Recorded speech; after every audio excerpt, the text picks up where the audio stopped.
Good air, and welcome to the Loaf of Bread GAA podcast, slicing into the GAA of the past, present and future. Join me, Jason Keelan, as we cut into the largest loaf of bread known to mankind. On Slice 13 this week, I'm thrilled to have the chat in the craic with a GAA name that has become widely known. From Iraq to Leitrim to Dublin to the Tommy Tiernan show, Zak Moradi is no stranger to changes in his life. We chat about his memories of life in Iraq, being born during Operation Desert Storm, interesting early encounters with Garda Cunniffe in Leitrim, his father being a true hurling fan, being an All-Ireland and All-Star winner, his real name Semaco being changed, playing hurling in Tallaght, and finding out what he won on the club lotto. That and much, much more. But first, a rather unique history trip this week as we explore Leitrim and the areas around Iran and Iraq in the Middle East. Bon Sultas.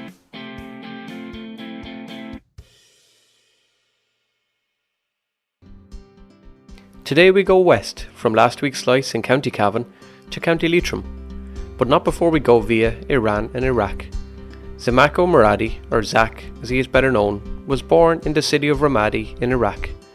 His family were Iranian Kurds born in the area of Kurdistan, comprising areas of Turkey, Iraq, Iran and Syria. There are millions of people of the Kurdish population, differing in their following, from Sunni Muslims to Shia Islam, to a following I saw firsthand in Armenia, the Yazidi people. Many Kurds find their ancestry in the Medes people of ancient Iran, with the language keeping the history alive today. Many branches of the Kurdish people have suffered persecution over the centuries, not least the Armenian Yazidis, by the Young Turks in the Ottoman Empire. For Zak's family, their torment was not something that started overnight. Kurds in Iran have been forcefully beaten down for decades during the Kurdish wars in the 60s and 70s. Iraqi dictator Saddam Hussein began to crush Kurdish attempts to find some autonomy in their homelands. In previous years, Hussein had forced people to choose themselves as either Arab or Kurdish. Choosing the latter meant trouble. When Saddam was eventually captured by US forces, his trials saw him sentenced to death by hanging. Despite overseeing brutality and torture for many decades, it was the killing of 148 Kurds in 1982 that saw his conviction. He was hanged on December 30, 2006 in Baghdad's Camp of Justice. But Iran has its beauty, and to go with it, an incredible Persian history that is totally unique. Given its location, Iran is not short of neighbours: Pakistan, Iraq, Turkmenistan, and the ones I've had the privilege to visit in Azerbaijan, Armenia and Turkey. My only experience of Iran as such was on a cruise ship going to Oman, and we witnessed the standard warning of the Iranian pirates that roamed the Straits of Hormuz off the coast. It was pretty surreal. As a country, Iran boasts 11 of the 13 climates of the world, from the extreme heat to the freezing cold. Tehran is the capital city, comprising around 8 million or so people. Many will be familiar with Iran's fifth city, Shiraz, the home of the famous wine name. Sadly, the original wine of the region is now simply in name, but not produced in the area. The country is becoming a growing tourist spot, reimagining itself from the war zones of the past while also keeping its religious and cultural side alive. Exactly 15 years previously to the day after Hussein's execution, bombs rained down on the city of Ramadi in Iraq, where Zak's family had been living due to the war between their native Iran and their neighbours. As bombs rained down on one of the worst nights of the US bombing during Operation Desert Storm, Zak Moradi was born. In 2002, Zak and his family moved to Carrick-on-Shannon in County Leitrim via Jordan and Frankfurt. On what wouldn't be considered a standard trip to the airport with packed bags, Zak will tell you more about his experiences in Leitrim further on. Leitrim is a bit smaller than Iraq, about 2,500 times smaller in population, but it was home to the Moradis when they turned up in 2002. Much like the Chrysolaw girls last week, Leitrim was part of the Breffni kingdom that had once included Cavan. The O'Rourke ruling family split with the O'Reillys of Cavan Breffni and kept the lands around what is now Leitrim. It was the English in 1583 that drew the border for the county. The county was once covered in dense forests, but many disappeared to make room for mining of coal in the area. The Origna mine closed in 1990 and is now a famous visitor centre right on the border with Roscommon. Many will be familiar with the major towns in the areas: Carrick-on-Shannon, Mohill, Manorhamilton, Dromahare and Kinloch. Famous people from Leitrim include Sean McDiarmid, one of the 7 rebels of 1916 and a very close friend of another rebel, Thomas Clark. The Kilty Clogher man is now immortalised in the county stadium, Sean McDiarmid Park.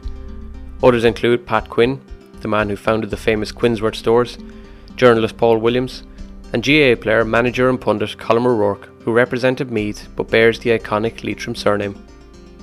Leitrim GAA is by no means glittered with trophies and awards. In the early 20th century, Leitrim recorded only a handful of victories, and on one occasion refused to play extra time when they had Mayo in trouble. Their first Connacht title came in 1927 after beating Roscommon. They were managed by Sean O'Hare, father of the voice of GAA, Micheál O'Hare, but also had the fortune of Roscommon missing 5 key players that game after their car broke down. It wouldn't be until 1994, under Mayo native John O'Mahony, that Leitrim would win Connacht again in what is still one of the great GAA underdog stories. The ladies footballers have had more notable success.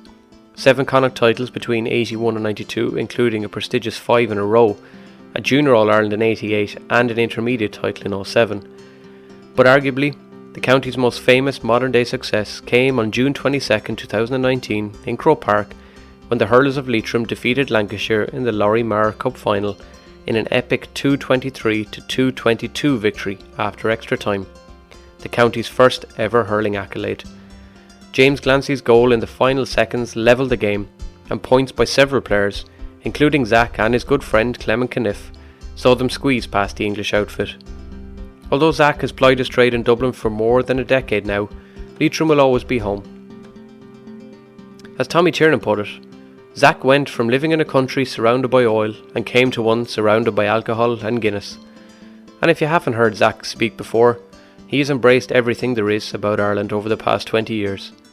He is everything you expect in a top GAA player: commitment, passion and skill, but combined with a great sense of humour and fun. He really is a gent. So let's meet the man in Dublin, via Ramadi in Iraq and St Mary's Kiltart, the iconic All-Ireland winner and All-Star, Mr. Zak Moradi.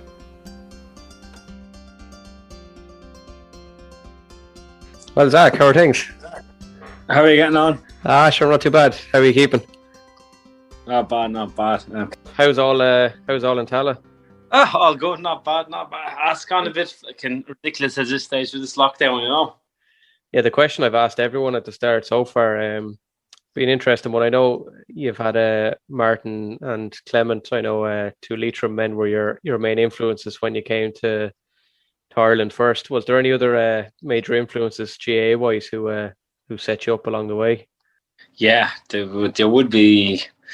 Yeah, Clement would probably been the first person there, and then the Leitrim chairman. He's the Leitrim chairman now, Enda Stenson. He would have started me off at the Gaelic and primary, and then there's a lot of people there that's still involved with the GAA in Leitrim. I'm still great friends with him.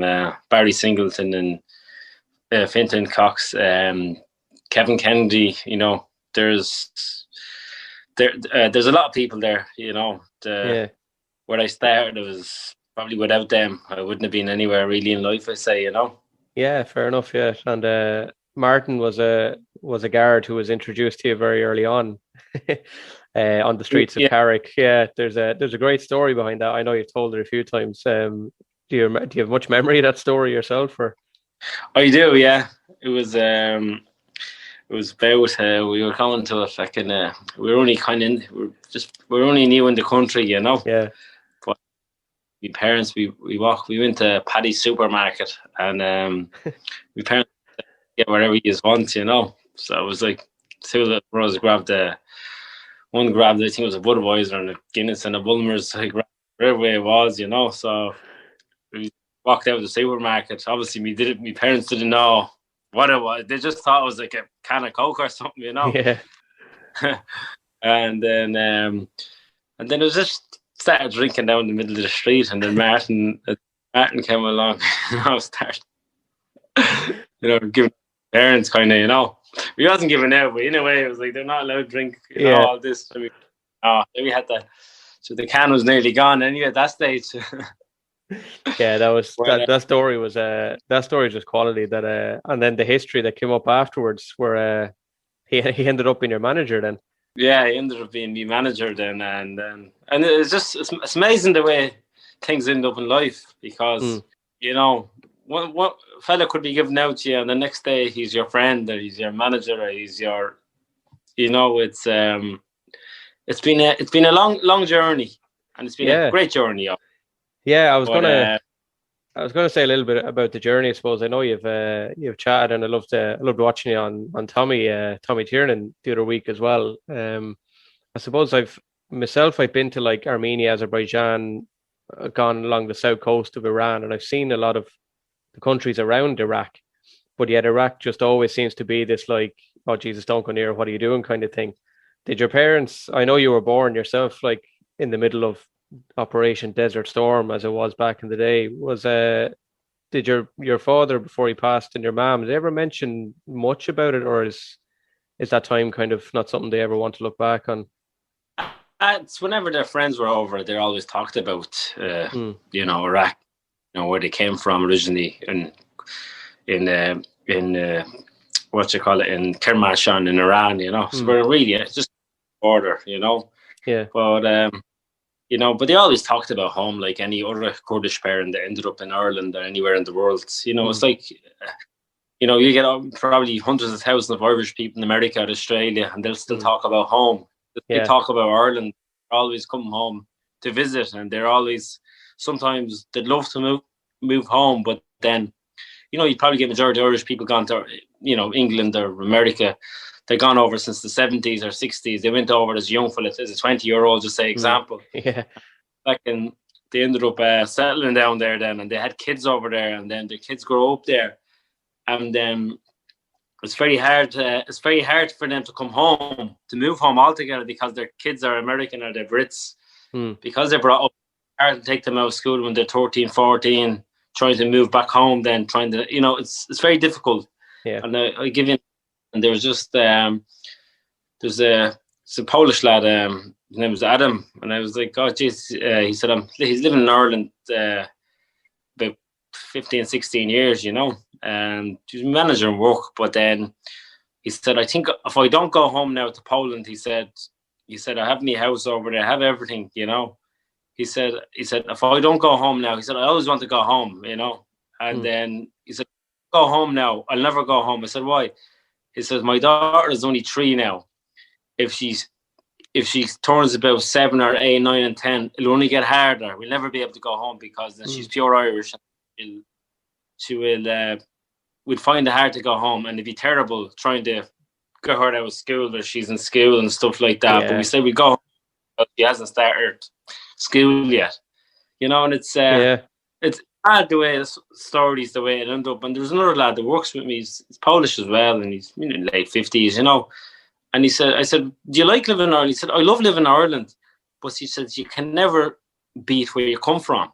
Mm, that's true. Yeah. He That's said, completely true. Yeah.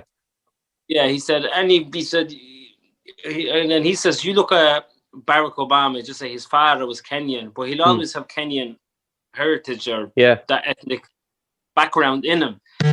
You can't take it out of someone's system. Yeah. It's like you're Ingrained in Irish. you. You just It's Yeah. if you're Irish and just your parents or your grandparents, it's like Joe Biden, and he's going back Yeah. 200-300. Even he has Irishness in him, and he feel Yeah. like, you get me. Yeah. So if he didn't, he wouldn't go back to 200 years ago. Exactly. You Yeah. know. Yeah. Have you much So of your your early days out there in Iraq? Is there much like positive memories from it, from your time in school or anything out there? yeah, look, we had like in life, you always have good and bad in school, Yeah. But there's reason in school when I thinking back and looking back, there's a lot of, like, obviously, like, in school if you laughed, you would have got a slap across the hand with a stick, and you can, when you're young, well, you just, like, you end up laughing more and you get another Yeah. clatter, Yeah. and if there was any mess in the school, you got a slap right across the face, Jesus Christ, and then if you're comparing to starting primary school in Ireland, Hmm. it's just different laws, the whole rule. And well, obviously Iraq was a dictatorship country back then as well, so Yeah. it was obviously they ruled the country with an iron fist. So even primary school would have been run with iron, schools, jobs, anything, everything was run by the government. So Yeah. anyone had business belonged to the government, you didn't own it, Yeah, it's mad. But It's only when you say it out loud that it just sounds almost unbelievable in yeah, some ways. But yeah. it's mad. Yeah, it's yeah, no, look, you had good memories as well. Hmm. Like one thing when I look back, I remember like there could be 60 kids or 40, 30 kids playing football with one Hmm. football outside, Yeah. and we'll just get on, play away, you know what I mean? And we just Yeah. didn't say, or there's a, we just have make two massive goals. There's just so many, Yeah. and you just we'd all play with our bare feet, That's yeah. So we'd all our bare feet, and it would just be like sand or fucking muck. You know what I Yeah. mean? So you wouldn't fit, But Yeah. you just play away. But then you notice every couple of months the numbers were getting smaller. Right. People were always getting relocated around Europe or America, Canada, Hmm. Australia. And the people were like, "Oh, when are we next?" You know the way. So Yeah. the group that was the sad thing about this. The group used to always get smaller, Yeah. and the people further down always kind of moved up. All right. Yeah. No, I get you. Yeah. It's a tough Yeah, it's a it's tough kind of system when you're in the middle of it, I'd say. yeah, because it would have been a mucky house to be lived in, Hmm. but because the land we were on, it wasn't ours. It was just Somebody it was a else's. no man. Yeah. When the hurling days kicked off, your dad introduced himself to many people on a hurling pitch one day. I was reading that story. He didn't take too kindly to the man who was marking you one day, and he took matters into his own hands. Yeah, I think but look, it's so look, it happens all around. I think it's just the passion, It's just it was in him. It was He's a playing a true hurling hurling match. supporter, Obviously, anyway. Yeah, he used to come to. Oh, I never missed a match. He used to come all the matches, home or mm. away, and he'll Yeah, never say anything. And he just watch and take the scores down, and and then if I had a bad game, he'd give out to me. This is what you're doing wrong. This is what you should do. Hey, you're a bit greedy. You're not team play. yeah, Because and you're always sometimes I think a lot of people don't listen to their fathers, mm. and I notice, but but when I'm looking back now, he was actually right a lot of times, 99% of the time. I should have been listening to You him, just didn't want to listen to him. Yeah, Yeah, but it's like any any people that are coaching their kids and it's just like it's so because you're living with them and the next thing they're telling you, they're telling you everything else to do every day, and then you're on a pitch. It's the last thing you want to do is listen to them. Yeah. The day that he took on your marker and jumped onto the pitch in true hurling supporter style, he come on to accidentally start a row. Do you remember much about that, or were you to one side of the Yeah, melee that he started? yeah. It only went on for about 2 or 3 minutes. It was just your man just had me by the scruff of the neck, and I couldn't get out of it. Yeah. I was only young. I was only about 17 at the time, And it was only after coming on to the intermediate team, and I was just kind of, I was young, and I didn't want to be, I didn't want to be getting sent off, or anything like that, and I would kind of always be disciplined, Mm. But your man let me go, and referee just looked and didn't do anything about it, and my dad just kind of grabbed your man off me with a hurl in his hand, and then everyone just kicking in. Then the way, one lad jumps in, and everybody just went on for about 5 or 10 minutes then. Yeah. But a true hurling supporter, yeah, that comes on and starts a row on the pitch. Yeah, definite hurling supporter, yeah. 100%. What was the experience like when you got called up? You were on the Shinty under 21s then. It's a long time ago, yeah. Ah, geez, you're not that old now. Well, it's not long. It's only 9 years, 10 years now. Yeah. Do you have much memory over there? Yeah, I remember going for. They had trials. They had trials. I remember going for it, and then I hurt me back then, and then they had sessions, and I didn't go because of me back, and then I was working, and then it was just like the way, like I didn't really commit, in a way as well. I hurt me back, and I just and I just wanted to get back with the concentrate on the club championship, with club and stuff. We were in a playoff league final, and I kind of wanted to just concentrate with that, and it was just kind of like. But when I'm looking back now, when I'm thinking back now, I should have put in a bit more back, It's only a once off, but I didn't. Look, in the end of the day, I have no regrets, Oh yeah, that's the main thing. Yeah, and was it weird then lining up on the Leitrim team alongside Clement, who'd been your mentor at one stage? It was yeah, it was weird, but like Clement is actually, he's a nice fella, but obviously always a different player on the pitch. But Yeah. he's a very, he's a very shy guy. He's shy in general, and he's very quiet. But the hurling on the pitch, he's an animal. It's just great.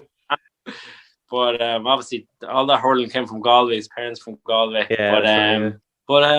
No, he was always. He was always.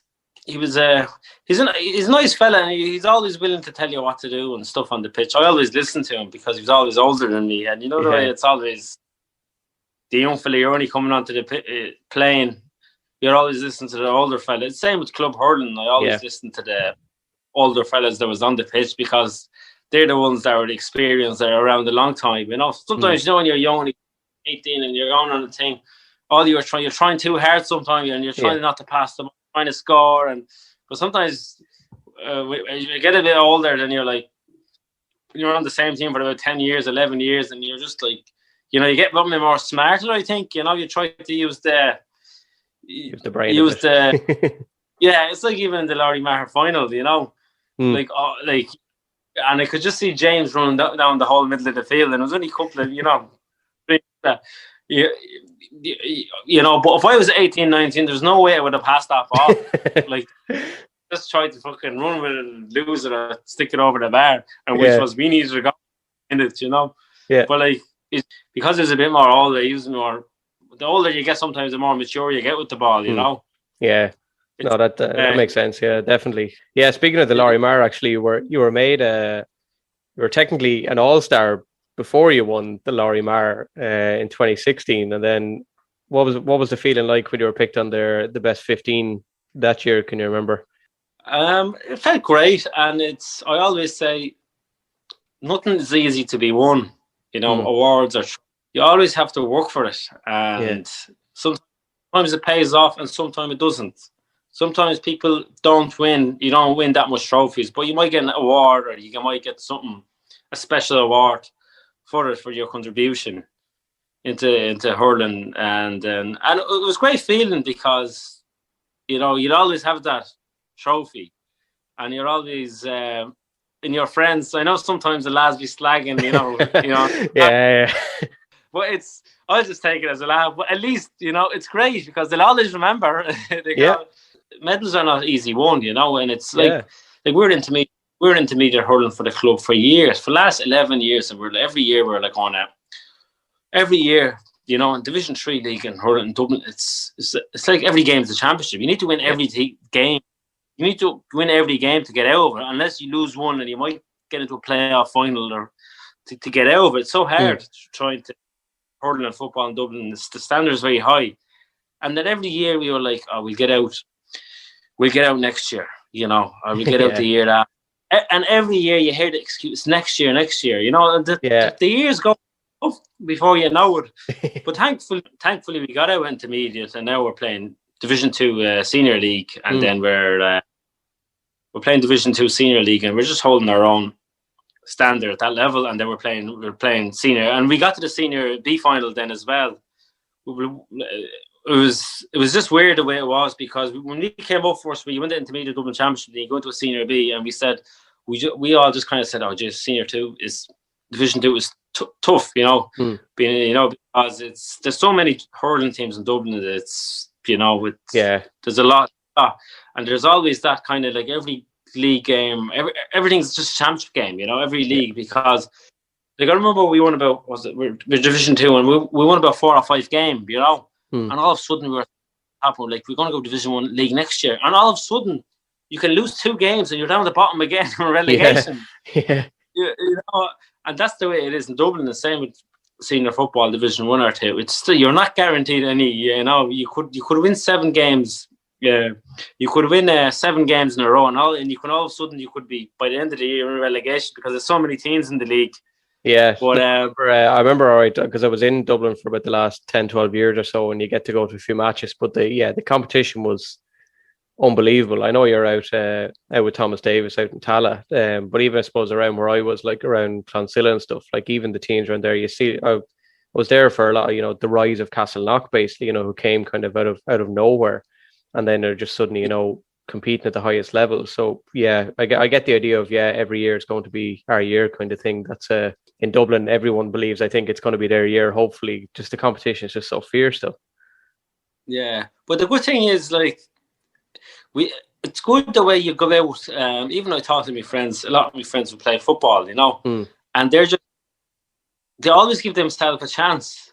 Yeah. We're going to, and sometimes it's hurling, and we're looking at hurling like we're senior A now, And last year we played Coola, they bet us by 10 points, but we were kind of, we were happy. We're like, we were happy and we were disappointed, and we're like, we didn't play well. We had so many wides, Yeah. And you're like, and you're a team, you're up, and Coola are their senior hurling last 34, and you're a first year coming up the 20 years for the club's history, and you're just coming up, and you're playing the best team in the country, and then you just don't know where you stand.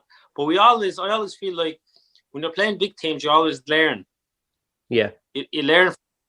Like we're always, even our managers, we're always learning as players, because when you're playing Coola, because they play a different type of hurling. Volleyball, they play, and then when you're playing them, like to say example, last year we were all getting the ball nearly just hoofing up in the air, and then like watching them playing, you're like, oh, this has to, cut out this hoofing the ball in the air kind of.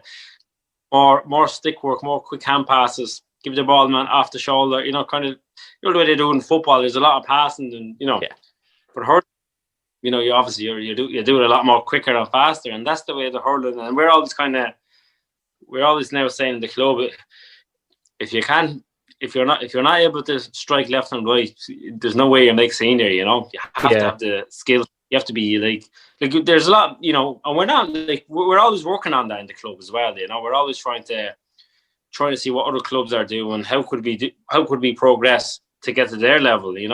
We just say to ourselves, last year we were like, we're just happy to stay up senior A at the minute. If we can just stay up for a couple of years and build a team around it. It's like you're setting up an army and you're trying to build a good army. Yeah. Yeah. No, that definitely all makes sense. Yeah, I suppose you've got in Dublin, you've such a choice of a competition in some ways, that the barrier, I suppose, it's always been raised for you in many ways. So, as you say, you get to learn off the Coolas and the Ballybowdens and those kind of lads. What was the county, the Laurie Marr final then? What does that do for Leitrim hurling? Like, it was, I think that kind of give a good bit of promotion for hurling in Leitrim, and let people know there is hurling in Leitrim. Yeah. Well, even outside, even in general outside Leitrim, probably if you said 7-8 years ago that you played with hurling with Leitrim, or someone said something, like, what is hurling in Leitrim? Yeah. But now all that's now everyone knows there's hurling in Leitrim now, because when you win things, you get good publicity. And I think it's good promotion for hurling as well, and it's good to see so-called weaker counties playing hurling, because at the end of the day, what makes hurling is the weaker counties as well. It's the teams in London, it's the teams in Warwickshire, it's the teams in New York. That makes hurling, because only a couple of years ago when we seen Cavan folded, and all of a sudden they were like, oh, Leitrim is next, and this is next, and this team, and when that happens, it'll only get smaller. The game dies out. Yeah, it dies out the game. Like, you'd always try to just make it bigger and bigger. As long as there's hurling in Leitrim and the Cavan and all, Fermanagh, there'll always be hurling around. And there'll always be people playing. If one county goes, you're in trouble. Yeah. No, that makes sense. Yeah. Actually, something I totally forgot to mention, so we're talking Thomas Davis. It was Condisi, I think, when you met him, he didn't like your name when you turned up first. He had some issues with pronouncing your name. Yeah, gas man he was. Yeah, he couldn't pronounce my name. He was like, well, what's your name? I was like, Semaco. He goes, yeah, that's very easy for you. That's your name. He goes, how about I just call you Zak? It's easier to. We should take the Z-A-K out of it, Semaco, and then it'd be, or we call you Zak. I was like, Zak's better. And then he goes, that's grand, we'll call you. And that was it. And then we just started there, and then everyone just started calling me Zak. And then even my own family, and some of them call me Zak or Semaco. It's just the kind, it's just the habit in people's mind. Yeah. Clearly, but, the GAA took to it. Yeah, the GAA Still. took to it because your name in an All-Ireland final programme anyway is down as Zak, so I think you're forever immortalised as that. So yeah, sure, we'll keep that Zak. I'm happy with it anyway. So easy. You were christened by a good manager anyway, I suppose, in that way. Yeah, and that's the thing. GAA is great that way. There's always people, giving their times, coach, volunteering, and that's what makes it. I suppose, going from the great Laurie Maher final, would that be your finest moment, or would the under 14 Fela win with I think it was up in Leitrim, would that be your finest moment either? I have had a few we had a few good celebrations, It's we've got to the 3 league finals with Leitrim as well, and they're good to get into. You're always, they always say, when you're in Division 3B league, and you're down the bottom and you're trying to get out. Everybody's trying to get out. Every game is a championship for you to get out. It's very,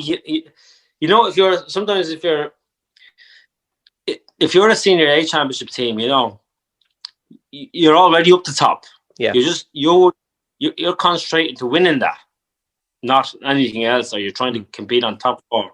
But because we're always trying to improve, get to we don't want to be down the bottom. We don't want to be the worst team in the country, or the way, don't like saying it that way.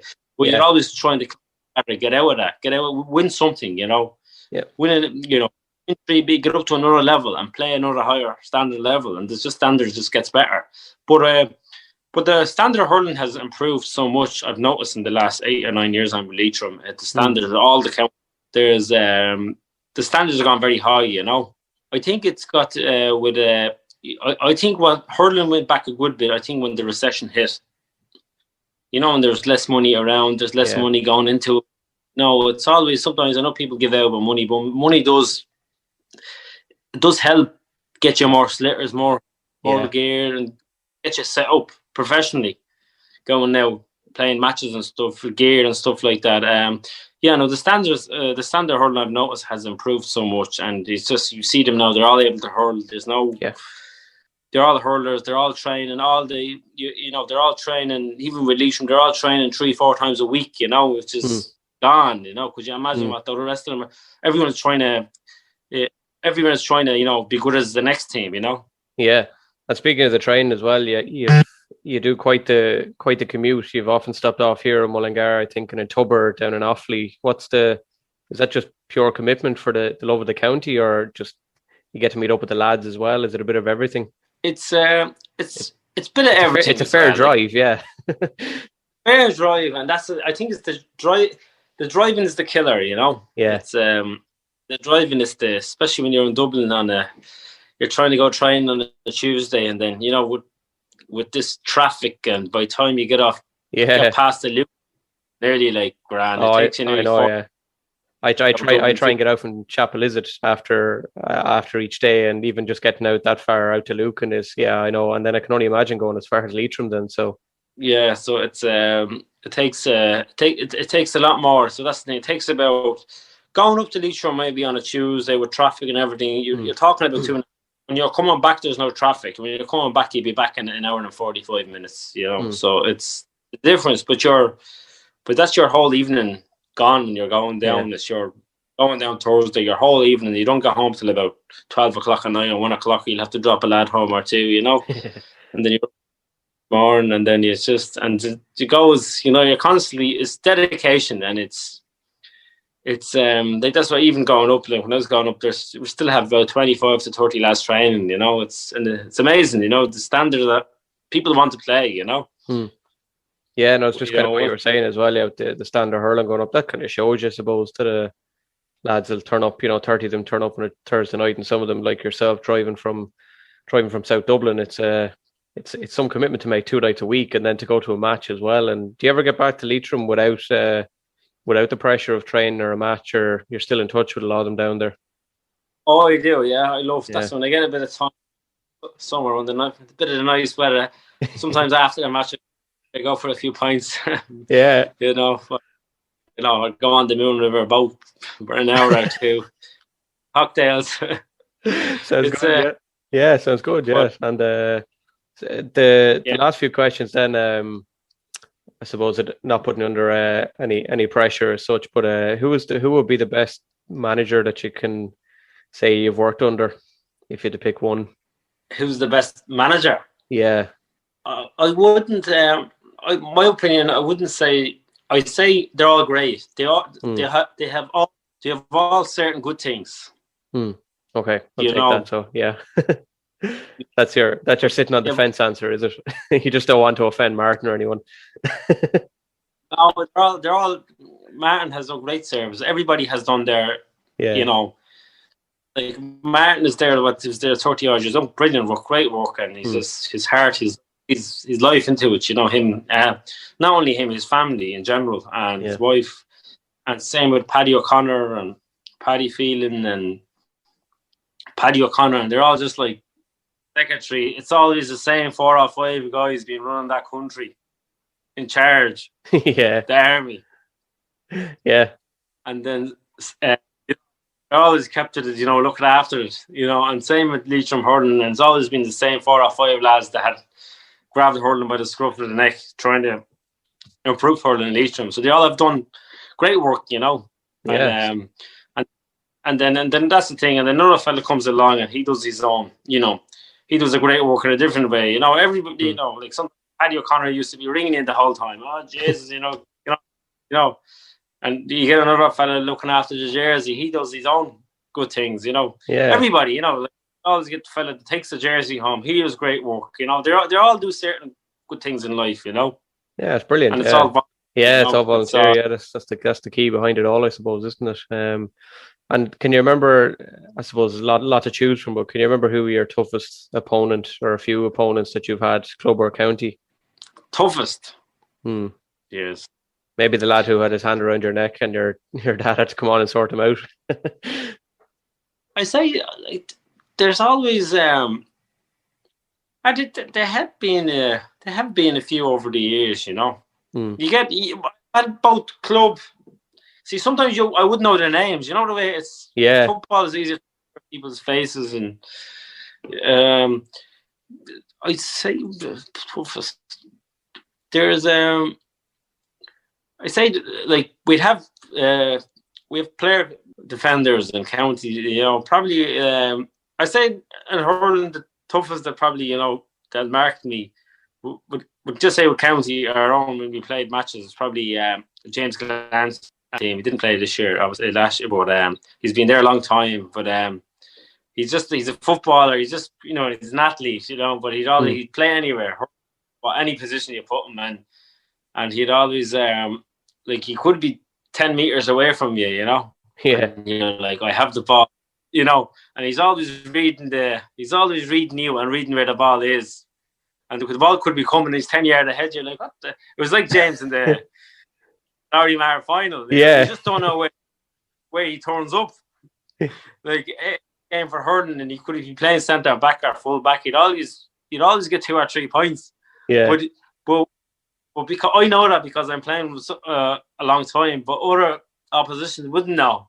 Yeah. Obviously the Lancashire would have been looking back at that final. How did he end up there? How did he? But he'd be at that for the whole. You up and down, he'd be so fit, and he just don't. And then he could be marking a fella could score 3 points, but he's after setting up 10 scores. He's after setting up 10 score, and he's after the ball about 30, 40 times. And then, but you wouldn't, because he's very unnoticeable. If he was a 6'5" lads catching everything in the air in the full forward line, he'd be very noticeable, wouldn't he? Yeah, everybody. Yeah, like even now these days, they say all the best players, it's always the centre back decides where the game goes, or the best wing back. Yeah. And that's the way it's got. Nearly a centre back nearly dominates the whole half back line. He decides, nearly. He can turn up, because that's where all the ball, every puck out was nearly going to that centre back line or half back line, if you centre back. And you just happened to give him the pass at the right moment in the final. I say he would have killed me if I didn't give him that. Yeah. You wouldn't be talking to him now, I'd say, if you didn't give it to him. Oh yeah, that's what I said. I know I had a club in Thomas Davis as well. With hurling, we just the last couple of years, it's just there's just so much work goes in. Like all the players are coaching the team, in the last 7 or 8 years. We always said if we don't start coaching the kids, because a lot of times it's not fair because you're getting parents and you're just like here, and they have no GAA background. You notice a lot now the last 10, 20 years, a lot of people are playing are not GAA background. So you have to kind of like get in there, let them be the manager, let them send out the text. So you just have to turn up, set up the drills and do a bit of hurling with them, Otherwise, then just keep them interested. And that's what we have done. And same with our footballers. Every one of them coach a juvenile team. And obviously it's got to do with our juvenile chairman kind of brought this idea up. If you want your hurling to improve, you coach a team. You don't have to be there or the week after. If you can give 2, it'd be great. You just do the training. If you can make it for the match, them parents will always be there. They'll always take the gear, bring the. You just have to turn up with your hurl. That's all, and do the drills with them. And so that happens, and what happens is you end up becoming involved then, and then you're always telling you nice to do this and that. But then sometimes when you do a training session with them, that's what a lot of times I've been coaching the club since in this last 15 years. I say, start off with the kindergarten couple of years, just and a lot of the players I'm actually playing with, I had them underage, and you're playing with them then, it's a bit weird as well, But so it's like the reversal of it's quite that way. And that happens a lot of times, and I've noticed that there's kids are playing now, and I'm like, geez, I had them for a couple of years when they were young, and it's great, you feel great, you're like, geez, they're still playing. It's like great to see them, and you're like, geez, I remember he was this fucking size, but like that old, you're only 30, but when you're doing it only being 10, Yeah, you feel like you've been around forever.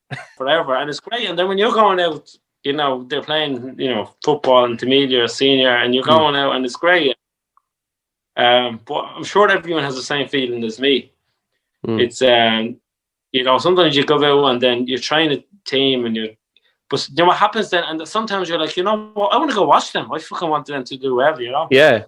But you can't help that, you're ingrained kind of in their life in many ways. So and then you just become part of it, you become part of it. Yeah, it's an interesting philosophy that of as in like if you want your team to come up, go out and do the training with them. So yeah, it's an interesting philosophy you've come up with. Yeah, and then I've always noticed any clubs that always promote the camogie, the ladies football, they'd always do well, and they'd always get more people playing in their club. The reason for that is because if you can get ladies football going, these ladies, when they grow up, they have kids, they want their daughters, but they want to bring them up and playing. Yeah. And camogie players, and when they have kids, they might meet a husband, something, or a boyfriend down there. They mightn't be into GAA or something, but if they did play, they'd always bring their kids up.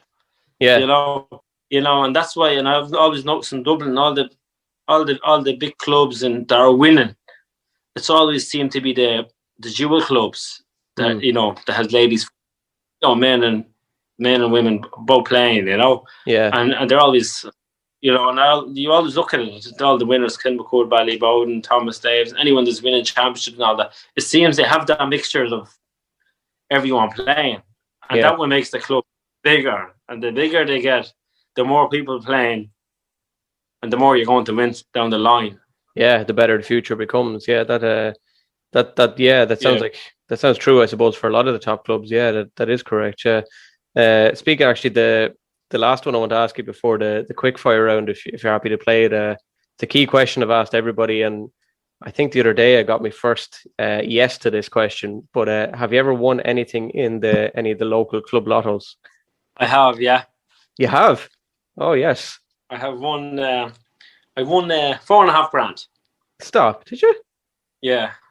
Which one? Thomas Davis or? Yeah, Thomas Davis. Yeah. And then how long ago was that? Oh, just a long time ago. I blew it all in the beta. That was 7-8 years. I don't know, 6 years ago. Wow, that must have been some crack celebrating that. Yeah, it was. I was actually in. I was in Coppers, Shocking. and There's so nobody ever goes there. it was actually it was actually 9 grand, and some other our lad, and Robbie was like, "You fucking pick." I was drinking up there, and I just a few pints, half Yeah. just fill in phone, and then so. Sorry, cutting off. Filling phone numbers. That was then when I got called. Oh, you're on. And I thought one of the lads I thought you were prank calling me. I said, I don't believe it till you send you a picture of us, And then I was ashamed of cost.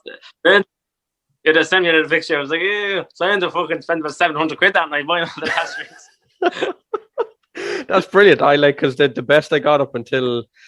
I think I started with like David O'Shaughnessy a few weeks ago. I went through some of the Camogie girls and stuff. The best I got was two of the boys said they were the best sellers at the club. And then it went on, two of the girls in Cavan, the Camogie girls, said they won like 40 quid. And I was expecting you to just kind of join the line of, no, I've never won anything. And then you're like 4.5 grand. So that could be the one that could be top of the list. I think that would be hard bet. I'll have to find somebody now who's got a better win than that. So that's impressive. Fair play to you. And even more impressive to admit that you spent it straight out in Ibiza. So that's deadly. Yeah. I was in we used to have we used to be called the Sunday Club, Yeah. They'd be all National Sunday, we'd be all going on the beer, and they'd be this fella's name AO, he'd get a synagogue going, We'd about 30 people in it. And once the 30 of us, I think, won about 7.5 grand it was, I think, at the time. But we all got, I think in the end, we all got 300 or 400 quid each, And then we met up on the Sunday after a match. Then we all got our money, Everyone, he's like, I'm not giving the money until everyone's here. And then we got the money and we blew it all that fucking day in the club. So you've essentially donated about 11 grand back to Thomas Davis. Seven to Thomas Davis and 4 to the publicans of Ibiza. They always say, people always, it's always people in the club. It's always people in the club buying tickets. It's not the lads from outside it who are buying it. So yeah, naturally it's going to be someone inside who wins it. That's absolutely class. I love that one. If you're happy enough to try the quick fire round, I'll give it a go before we finish. It's a quick fire round at GAA, but it's turned out to be longer than normal because people tend to kind of go, not really sure. So we'll see how you go anyway. What would be your favourite ground you've ever played on? Favourite grounds? Crow Park. Take that. Worst ground? Least favourite ground? The worst ground? Worst ground? Dolphins Barn. Okay. Would you be more of a short puck out or long puck out? Long puck out. Long puck out. As a supporter, if you're going to a game, would you prefer the tea and the sandwiches or the pre-match pub? Pub. Good stuff. You have a choice of one from the famous GAA choice of hats, flags, scarves, or headbands. You can pick one. Hats. Are you more of a Marty Morrissey or a Des Cahill fan? I am both. I love it. Who is your favourite pundit, male or female, from any sport on TV? I used to love Ger Lachlan, isn't it? Ger Lachlan, yeah, brilliant, yeah. I just thought he's very funny. He is, yeah. He's such a legend, yeah. Funny when it was about awfully hurt. That was the funniest, I think. And if you could choose a Leitrim manager and you had a choice of two, you could take either Brian Cody or David Fitzgerald. Who would you take? Oh, that's well, like I'll say Brian Cody. Okay, I'll take that. Because his achievements, his role of honour, maybe sometimes you pick that one. You're like, he's won this much, but you can always have Davey as well as a selector. Good answer. What's the funniest or strangest thing that a manager has ever shouted at you from the sideline? Oh, I remember the funniest one was, I remember we were playing a league match, and it was an intermediate league match, and the manager, and this was a couple of years ago, he was like, and he just takes me off at halftime, and I was like, and I was after scoring 4 points from play. Right. And I just kind of like, are you for real? What am I doing wrong? And then he was like, I haven't touched the fucking ball the whole game. I was like, what? I'm after scoring 4 points. Are you fucking blind? And then he gets his status man. And then he goes, does Zach score 4 points? And he was like, yeah. And then, oh, bollocks, I just let him fucking. So he's after making the sub. The match was just starting back again because I just got pissed off. He's just like, you know what I mean? It was just literally for the throw in. He's just like, oh, Zach. And I just kind of, I didn't know. And then, like, so he goes, we just have to leave him on 5 minutes. And 5 minutes later, warm up. I was fucking playing last 30 minutes running around. Warm. It's summer. Warm up. 20 degrees. Warmed up as it is. And he goes, right, you're going back on then, right? So I warmed back out. The referee was like, what's going on here? I was like, oh, fucking hell. But you're like, in the end, it was just like, I said to him after the game, and I still said to him, even 2-3 years long, I said, do you remember that fucking day? And he goes, I know, I just don't know what happened. I think sometimes just managers just, if managers wrong, that was I just said, what the hell? Like, there's times I was taken off. I never said that, but like, I'm just, you know what I mean? If you know you have a bad game, just say no. That day I was playing, and then, do you know what I mean? Everything was going right. Every touch I was getting was just going perfect. And they just say, next thing, John, why are you taking me?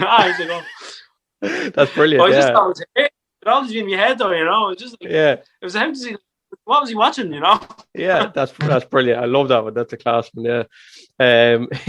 If there was a GA transfer market in the morning, who would be the one player you could bring in for Leitrim? For Leitrim, who would you bring? Gee, like a tough one. Say give me TJ Reid. Okay, I'll take that. Who's the best hurl maker? Hurl maker. Do you know, it's hurls. I've played with them all. I always give. If I was given 2-star hurls or 2 Walsh or any hurls, like if I bought 2 hurls, I'm like, if I bought 2 size 30, I just wouldn't throw it away. I'll just play with it. Breaks. Yeah. And then if someone else says, I'm going down to Cork again, O'Connor hurls it. Like, I'm going, all right, Walsh, forget me too. I'll just play with it. But sure, like, if I don't like it, I'll end up just poking around with it. I'll get me hurling out of it, Yeah. And if I don't like it, swap it with someone else, Yeah, sounds good. Are you studs or moles? Studs. Studs. Okay. Moles. Okay. Fair enough. Good. Sweeper or no sweeper? No sweeper. Okay. Outside of the GA, what would your favourite sports be? Outside of the GA, what would my favourite sport be? Do we know anything else? Just the GA. Just the GA, yeah. GA, I'll take that, yeah. And the last question, in your lifetime, who has been the best GA player? In my lifetime? Yeah. Like, the whole country? Yep. Oh, Jesus. It's hard to pick. There's so many of them. I'll put you on the spot, so you can pick 2. I'll give you a choice of 2, then you can pick 2. I just think, if I'm going back since 2000, just say I'll go back as far as 2004. I say, I remember like DJ Carey for a couple of years. I just thought he was the skill, the hurling he had, and then when you're comparing now, Joe Cannon, and that's like, Joe Cannon would have been young as well back then. When you're comparing this, sometimes when you look at Gaelic football, they've gone very skillful. Yeah. If you go back, like in the 90s compared to now, the skill Conor Callaghan has, everything. How the Gaelic football has changed so much. But the hurling, like you're just thinking about when DJ Carey's era, like even the 90s, players even in this era has the same skill. Yeah. DJ Carey was there. Now lads are only at probably him, Joe Cannon. There's a lot. Henry Shefflin. Depends. There's different types of players you get in the hurling. You get fellas that are just a solid full back. That's where they're made for. They're just nearly made for full back. Their position for full back and the size. like you're not going to play Bernard Brogan in cornerback. You know what I mean? Could be interesting. Yeah, interesting to see what it's like. He's just not made for corner. Never played there. He's just made for that. He's always, since he's a kid, probably he's just used to playing in that corner forward line, getting the ball, doing the one or two dummies and over the bar. Like, imagine if he's fullback, he has to change the system. Very hard. It'd be very hard for a person trying to, when you're so long playing there. Yeah, you can do it. Yeah, I say it's a lot more easier to be playing position in hurling than football, I think, Yeah, I knew that's a corner forward. Would you ever have a chance to play in a different position other than the forward line? Have you ever tried in cornerback yourself? No, I always kind of like I was playing football, just say, with the club underage the whole way up. I was always same with up to minor 21s. I was always midfield for hurling, and football was kind of I was a wing back then for a while, but then I never took the football serious, but I was always a better footballer. I was always a better footballer, and then it was just more. I was always be able to, kick with both feet, no problem, soloing or never. Like, even I was in the development squad, like with Mark Shootay's age in there for football, under 16, and I was just like, but I never had. My hurling was always. I always wanted to be a better hurler. I always wanted to just hurl. I just loved hurling, and I just kind of the football. I just had less interest. The more I was getting into the hurling, the less I was interested in football. The hurling is just a fact. Get more enjoyment out, but you can always go for a puck. It's just weird, but I was always a better footballer. That's gas. I didn't know that the football was such a prominent thing as well. Like, you were on the development squad, you were saying. Yeah, so I was always, and then I ended up playing intermediate football with the club. And that was even, I played for a couple of years. But I was never really, I never gave that, I never really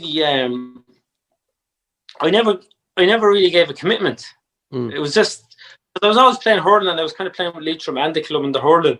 And it was very hard to play football. They just couldn't. It's impossible, and we're working, Like, I think it's when you're a college student, or if you have some sort of Monday to Friday, you can do the club level. But if you're going playing with Leitrim, and just very hard, Yeah, a lot in it. It's long drives going 5 nights a week back to Leitrim. I'd say you'd 2.5 hours down, 2 hours back. That'd be a fair commute. Zach, look, it's been unbelievable chatting to you. I've had so much crack, and I just want to say big thanks for giving up your evening. You've certainly come a long way from a fella who once said that the first time you were handed a hurl, you just kept holding it arseways. So you've come a long way from it, in fairness. Thanks very much. Yeah, cheers. Appreciate you coming on, and hope the GAA goes well eventually when we get back to some sort of normality again. It'd be great to go to a few live games again, and I suppose you're dying to get back on the pitch as well. So I hope it all goes well for you. No problem, Jason. We'll see you again. Chat to you again soon. Take it easy. Thanks a lot. Good luck. Coming up next week on the Loaf of Bread GAA podcast, we cut into our next slice. I have to ask you as well, though, you were Skull were a captain as well, and you said, never mind the leaving cert, this is what we've been working towards for the last 5 years. That's not very teachery, is it? Caught rapid, Shauna. Doing a bit of research there, were you? A little bit has to be done, you have to find these fun stories, and that just happened to pop up out of nowhere. So yeah, Shauna's a fan of a picture board, aren't you, as well, Shauna, with your what did you have from your dreams and ambitions about something to do with a cat in All Ireland? Oh, go on, tell us that. No, that's okay. Coming up next week on Slice 14, I have the chats with 3 recent All-Ireland winners from County Meath: Sarah Powderly, Sean Ennis, and the Intermediate Player of the Year 2020, Vicky Wall. They joined the podcast for the chats and the crack. We talk everything from winning the 2020 All-Ireland with Meath, the attitude of Moonshore's Sean Ennis to the leaving cert in a memorable speech, Sarah getting clamped, Vicky's very quick trip to Australia and back, working with TG Carr, and much, much more. And a lot more abuse of poor Shauna. Don't miss it. Until next week, take your points and your goals will come. Slánagí.